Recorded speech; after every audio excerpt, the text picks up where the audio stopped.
In every corner of the world, there are secrets. Stories that exist beyond logic, beyond reason. Stories that don't want to be understood, only experienced. Tonight, we return to those places. Places where space bends, where shadows are alive, and where darkness never truly ends. Welcome to Dynamic Dark. Welcome to a brand new horror episode. Welcome to episode 81. Welcome to season 2 of Dynamic Dark. I'm Aditya, and today I bring you 3 terrifying haunted stories. New stories, new week, new fear. In our last episode, episode 80, we explored haunted horror creepypasta tales that left many of you unsettled. If you missed it, the link is in the description below. Make sure to check it out. And now, let's begin today's creepy and scary episode 81. If you are new here, don't forget to like, subscribe, and turn on the notification bell if you dare to see what comes next. Tonight, we'll explore 3 chilling stories, each one more disturbing than the last. The first story is The Corner People. The second story is The Hallway Crowd. And the third story is The Shadow That Arrived First. If you love horror like this, then you are in the right place. Because only on Dynamic Dark will you experience classic creepypasta style horror, blended with psychological fear and haunting, unexplained darkness. For the best experience, put on your earphones or headphones. Let the silence, the suspense, and the shadows consume you. And if your room lights are on, turn them off for a more cinematic and terrifying experience. Now, let's begin today's first story. The Corner People. Every room has corners.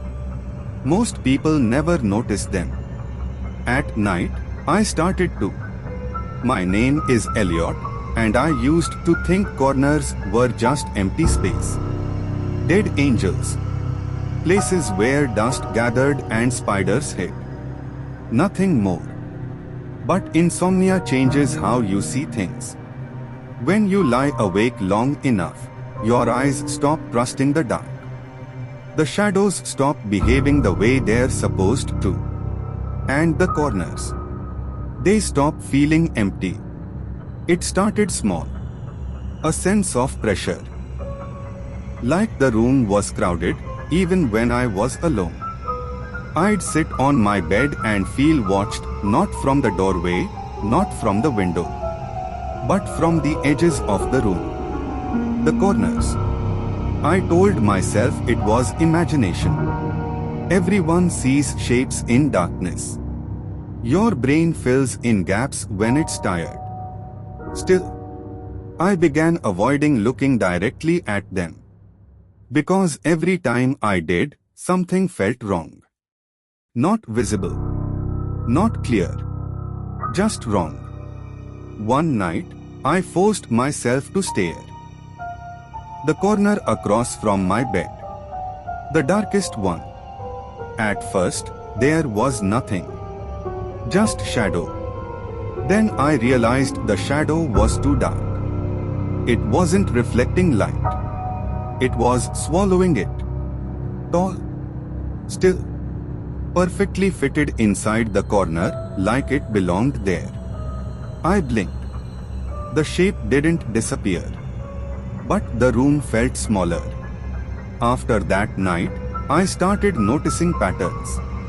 Every room I entered felt the same.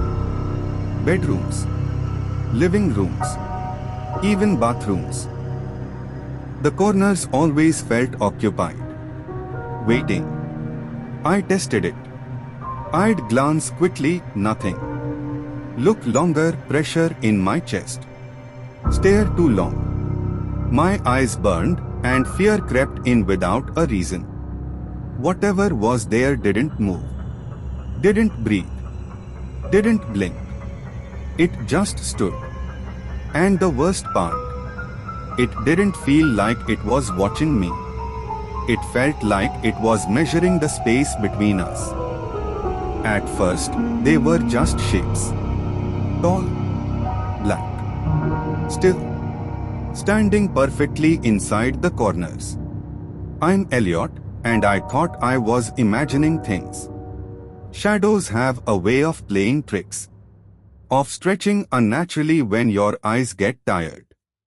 But these weren't tricks. I started noticing them everywhere. Corners of my bedroom, corners of the living room, even the tiny nook near the closet. Tall, black, silent, standing in impossible stillness, perfectly aligned with the walls. I tried looking at them directly. I really tried. And every time, the room seemed to shrink, like the walls themselves were pressing inward. Then the blinking started.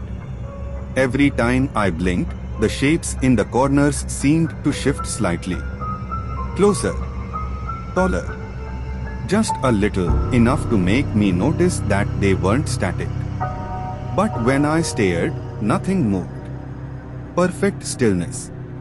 I tried to speak. Hello. Nothing. No sound returned. Not even the echo of my own voice. Sleep became impossible. I lay in bed, eyes wide open, counting the corners. 4 corners in my bedroom. 5 corners. No, 6. Impossible. Yet when I slowly turned my head, I could see the extra corner at the far end. And there it was. A black figure standing taller than before. Still, silent, perfectly upright. I stopped blinking as long as I could. My eyes burned. But the fear of looking away was worse. I realized something that night. The corners weren't just corners. They were places for them to stand. And they didn't like empty corners. Every room I entered after that, I noticed the same pattern. Corners multiplied. The black figures multiplied with them. They didn't breathe. They didn't blink. They didn't move except when I blinked. And when they did, they were closer. Closer than I wanted. And I understood. I would have to never blink again. They never moved while I looked at them. But every time I blinked, they felt closer. My name is Elliot, and I tested it. I stared at the corner for as long as my eyes could stay open. The black figure didn't move. Not even an inch. Tall. Perfect. Still. But the moment I blinked, just once, the air in the room changed. I didn't see them move.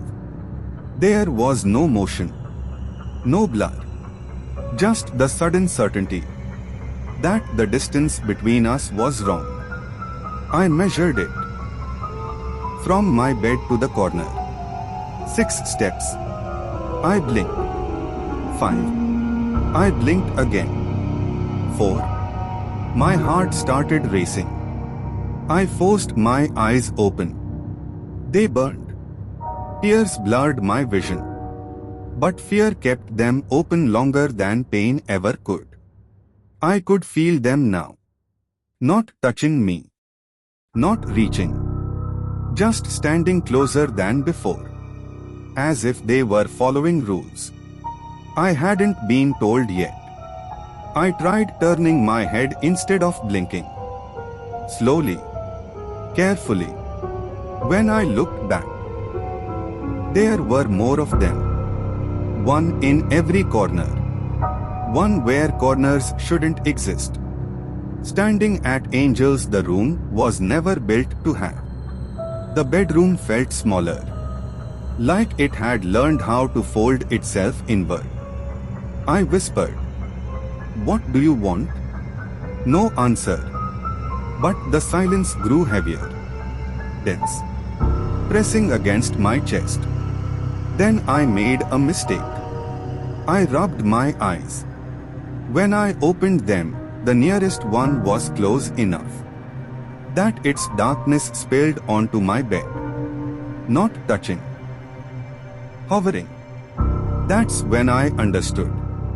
They don't move when you look at them. They move when you can't. Blink. Turn away. Close your eyes. Those are invitations. And I'm Elliot. And I'm running out of blinks. I stopped blinking for as long as I could. My eyes burned. That's when I realized there were more corners than before. I'm Elliot, and I should have known the rules weren't simple anymore. The room had changed. Corners multiplied, forming angels that shouldn't exist. And the ghosts. They were different now. Slender shard shadows, tall, impossibly thin, edges sharp like broken glass, stood silently in the new corners. Liquid shadows, dark, gripping forms, crept along the walls and floors, moving only when I blinked. Fragmented humanoids, head, torso, and limbs floating apart, perfectly aligned in corners, motionless until I looked away, watched me. I tried to stare at one. A shard shadow. It didn't move. But when I blinked, it tilted slightly. Closer. The liquid shadow dripped silently along the wall, forming new paths in the darkness. I dared not look away. The fragmented humanoid. I swear it rearranged itself when my eyes flicked down for just a second. The room felt alive. Corners multiplied. Shadows multiplied. Impossible shapes now occupied spaces I thought were empty. Even beside my bed. I whispered, "This isn't real." No response. Just the thick, suffocating silence pressing in. Blink. Tilt. Drip. Shift. Every time I faltered, they came closer. I'm Elliot. And tonight I learned. Blinking isn't just dangerous. It's invitation. And the room isn't mine anymore. They weren't watching me. That was the worst part. No eyes. No faces. No expressions.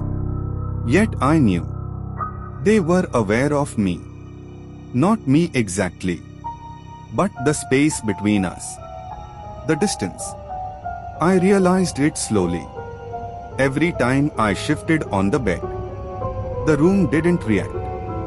But when I blinked, even for a fraction of a second, the air felt tighter. Like the room had inhaled. I opened my eyes wide. My vision burned. Tears formed, but I didn't let them fall. The shadows in the corners weren't moving closer. They were recalculating, measuring the exact moment. My body would fail before my mind did. I tried counting seconds between blinks. 5, 10, 15. My heartbeat grew louder than the silence. That's when I noticed something new. The distance between the bed and the nearest corner felt shorter. Not physically, but wrong. Like space itself had folded. The corners no longer looked fixed. They leaned inward. Breathing. Waiting. I squeezed my eyes shut. Just once. To reset the pain. When I opened them, the room had more corners. Not new walls. Not new shapes. Just more places where shadows could exist. and every single one of them had adjusted their distance perfectly, close enough to reach me. The moment I couldn't keep my eyes open anymore. I don't know how long I stayed awake after that. Minutes, hours, maybe days. All I know is this. Sleep isn't what they're waiting for. They're waiting for blink number that never opens again. And tonight, my eyes feel very, very tired. I blinked.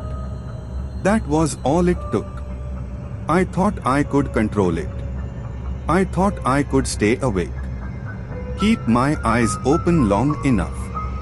But even for a fraction of a second, everything changed. The room shifted. Corners multiplied. Angels formed where walls didn't exist. And they moved. Faceless black ghosts, unlike anything before. Measuring shadows, elongated, stretching, limbs calculating distance. Shadow ripples flowing along walls and floors, folding reality. Hollow faceless hoverers, tall voids, shifting closer, hovering silently. Every corner was now alive. Every shadow was watching. Every space that felt empty wasn't. I realized something terrifying. Rooms aren't designed for people. Rooms are designed for them. Corners exist so they have somewhere to stand. When they get close enough, I tried to move. I froze. Every heartbeat echoed. Every blink felt like surrender. The measuring shadows bent slightly. The ripples folded a corner inward. The hollow hoverers drifted closer to my bed. Not touching. Just threatening. And then I understood. It's never about seeing them. It's never about hiding. It's about corners. Every corner you ignore is a space they claim. I looked around. The room was no longer the room I had entered. It was a labyrinth of angels, shadows, and dark forms. I whispered, trembling, why? Silence. Dense. Oppressive. They weren't waiting to harm me. They were waiting for the moment I understood. I blinked again. The closest shadow aligned perfectly with the corner beside my bed. Another slid into the one behind my head. Another twisted silently in the newly formed corner near the ceiling. I tried to keep track. Impossible. They multiplied faster than I could comprehend. And then I realized I'm the reason the corners exist. Every blink I've taken, every corner I've ignored, every fraction of a second created space for them. I can't escape. I can't run. Even if I close my eyes, they're already in the corners. Waiting. Patient. Faceless. Rooms have corners for a reason. And tonight, I finally understand why. The second story is The Hallway Crowd. My name is No. My hallway was always narrow. Just enough space to walk through. At night it felt narrower. At first, I thought it was my imagination. The shadows stretching longer than they should. The corners at the end darker than usual. But then I heard them. Soft footsteps. Not mine. Not from the neighbors. Slow. Shuffling. Filling the hallway. I stopped walking. Heart thudding. The air thick. I glanced down the hallway. The figures were there. Tall. Black. Faceless. Standing close to the walls. More than I remembered. Closer than I remembered. I tried counting them. 6. 7. Impossible. They didn't move, at least, not when I looked. I inched forward. One step. Then another. The hallway seemed to stretch. Corners appeared where there shouldn't be any. And each corner had a shadow in it. I blinked. One figure closer. Another shifted slightly sideways. I stopped blinking. My eyes burned. But the hallway, it wasn't giving me a choice. Soft whispers now. I couldn't understand the words. Not human. Not language I know. Just a hum, a rhythm, measuring me. The crowd multiplied. Standing in impossible corners. Leaning on walls. Filling the space between me and the exit. I whispered, trembling. Why are you here? Silence. But the pressure was unbearable. Heavy. Physical. I realized then. It wasn't enough to just move past them. They were waiting. Watching. Measuring. Counting. I blinked once. And the nearest shadow tilted toward me. Another stretched its limbs along the wall. My hallway, my home, was no longer mine. I don't know how long I froze. Minutes? Hours? The hallway kept growing. Every shadow. Faceless. Perfectly still. Yet moving when I wasn't looking. I'm no. And tonight I learned. The hallway exists for them. Not for me. I noticed them standing there. Black figures. Tall. Silent. Lined up against the walls. At first, I thought they were shadows. Just bad lighting. Just my eyes playing tricks on me. But shadows don't line up so neatly. My name is No. And I was standing in the middle of my hallway. Barefoot, unable to move. The figures were spaced evenly. Each one pressed close to the wall. Leaving just enough room in the center. For someone to walk through. For me to walk through. None of them had faces. No eyes. No mouths. Yet I could feel their attention. Not watching. Waiting. I took a slow step forward. The hallway felt tighter. Like the walls were inching closer. Squeezing the air out of my lungs. The figures didn't move. They didn't breathe. They didn't react. Until I blinked. When my eyes opened again, one of them stood closer to the center. Not by much. Just enough to make my stomach drop. I stopped blinking. My eyes burned. But I didn't care. I took another step. The figures seemed taller now. Stretching upward. Their heads nearly brushing the ceiling. The silence grew heavy. So heavy it pressed against my ears. I realized then. They weren't blocking the hallway. They were guiding me. Lining the walls like an audience. Making a path. I whispered. No. I'm not walking through you. No response. I blinked again. Two figures had shifted. Closer. Still silent. Still faceless. The path narrowed. My heart pounded so hard. I thought they could hear it. I felt like prey. Stepping into a corridor built for something else.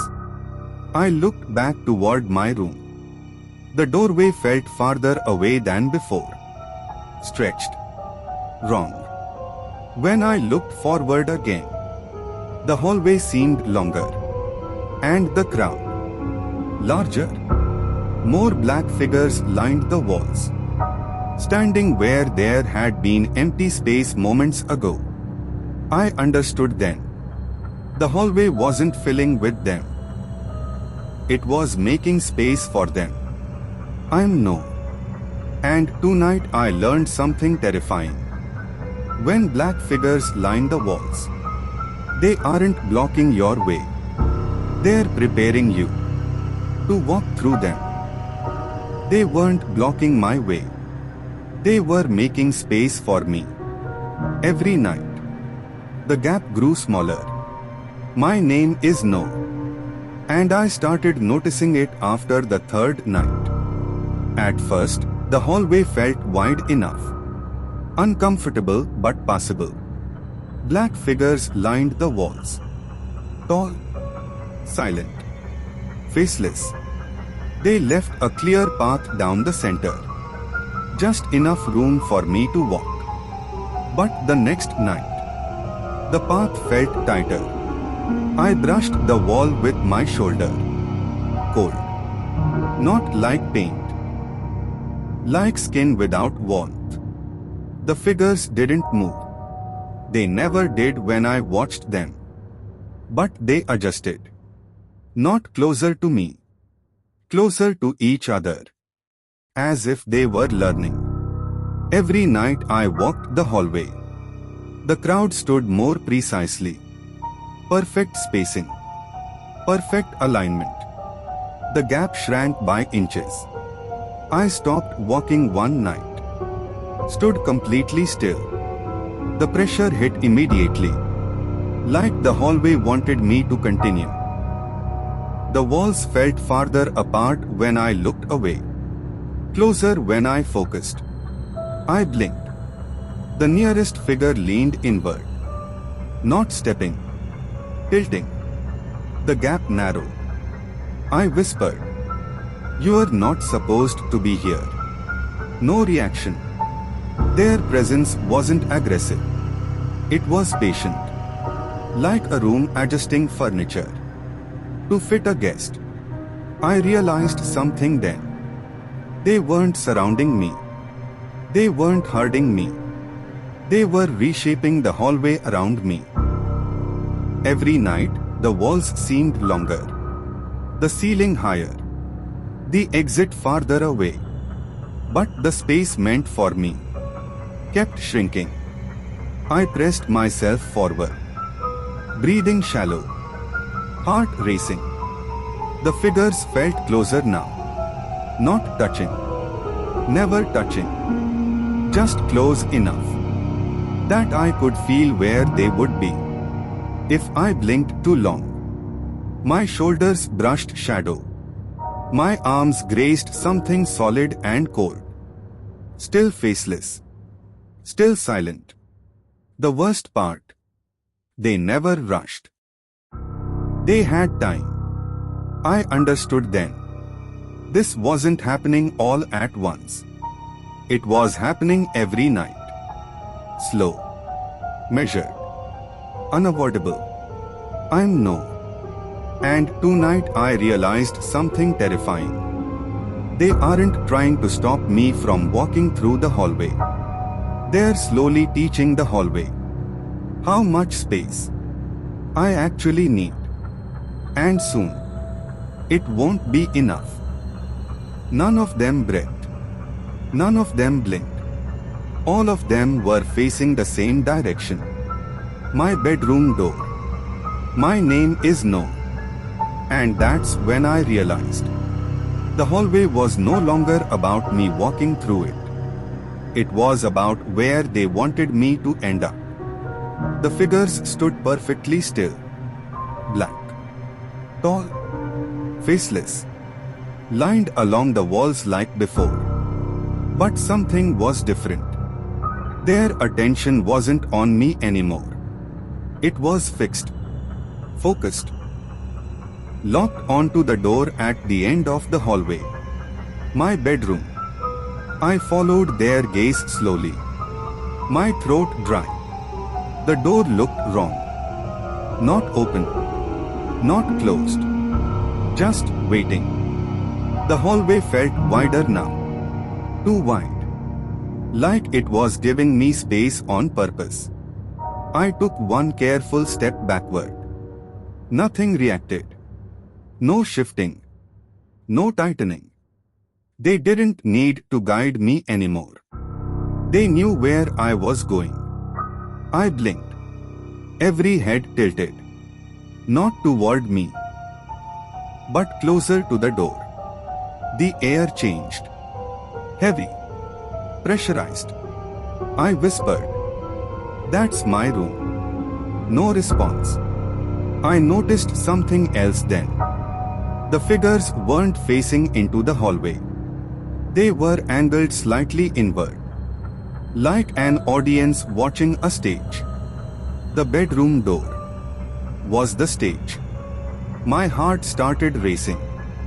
I realized none of them had followed me before. They had always stayed in place. But now, their shadows stretched forward, reaching the door, touching it before I ever could.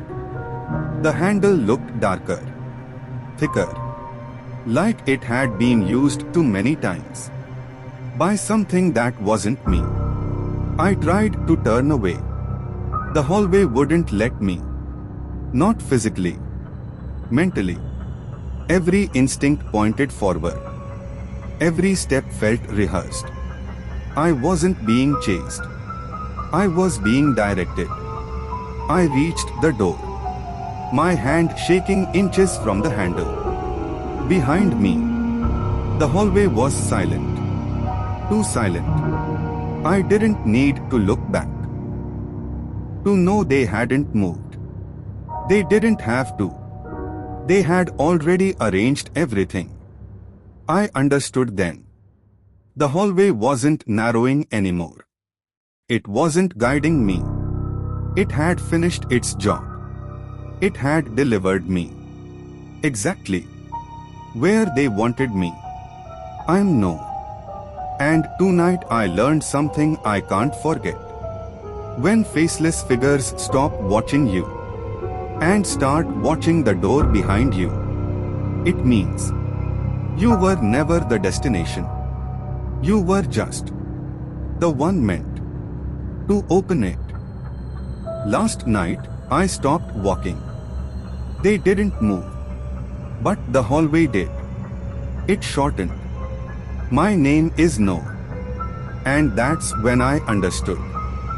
I was never meant to decide anything. The figures stayed exactly where they were. Tall, black, faceless, lined against the walls like before. No reaction, no adjustment. But the air changed. The space in front of me felt closer, like the hallway had taken a step instead. I stood still, heart pounding. The distance to my bedroom door was suddenly less than it had been a second ago. Not by much, just enough to notice. I looked down at my feet. I hadn't moved. I looked back up. The walls were nearer now, not squeezing, sliding. The hallway wasn't narrowing. It was collapsing forward. I blinked. The door jumped closer. My stomach dropped. I whispered, "No." I didn't walk. The figures didn't respond. They didn't need to. They weren't guiding me anymore. They weren't blocking me. They were letting the hallway do the work. I stood frozen as the space behind me stretched. Longer.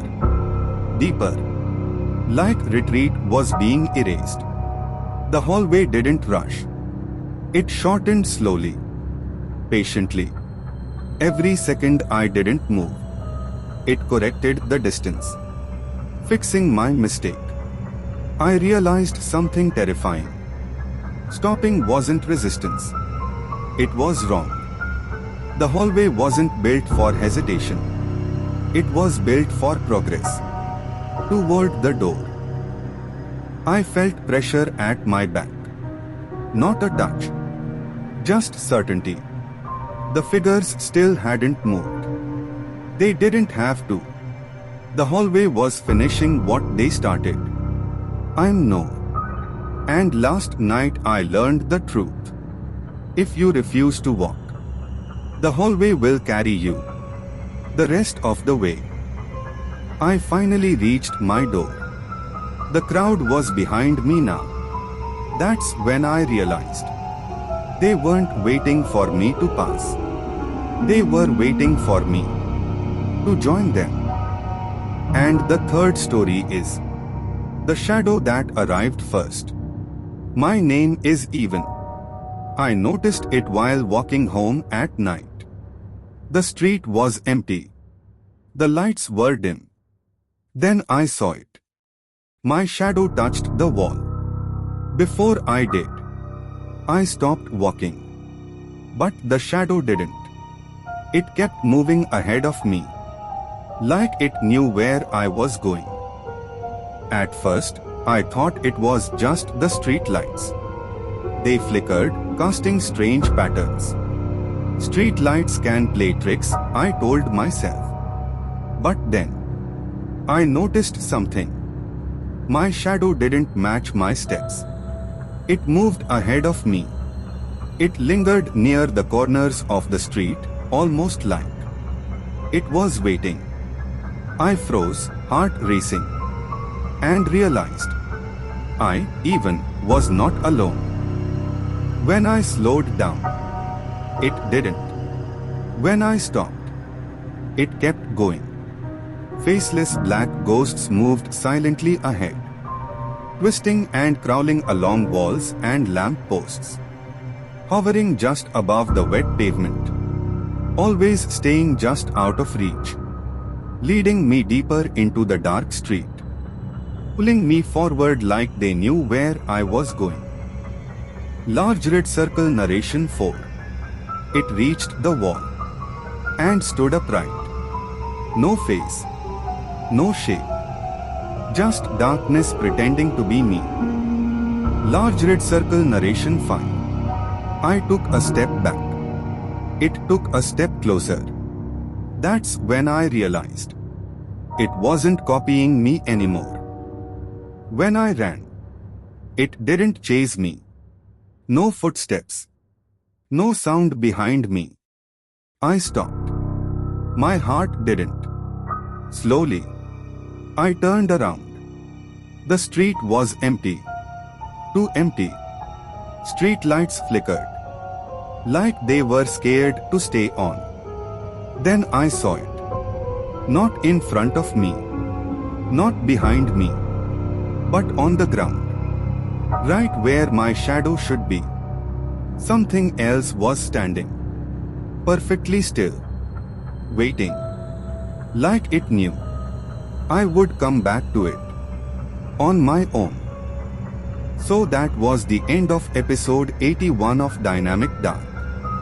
If these chilling tales and haunted stories made you shiver, tell us in the comments which story kept you awake tonight. The most terrifying comment. I, Aditya, will pin it. And it must have the most likes to claim the crown. Don't forget to like, subscribe, and enable notifications bell so you never miss our next descent into the unknown. And share this video with your friends and family if they can handle the fear. Have a haunted location, creepy encounter, or urban legend to share? Drop it in the comments. The idea with the most likes will be featured in our next episode. Episode 82 is coming soon, where we will dive deep into creepypasta horror stories, uncover darker mysteries, cursed places, and secrets that linger where the shadows never sleep. Stay tuned, keep watching, and dare to explore the terrifying unknown with Dynamic Dark every episode at 7:45 p.m.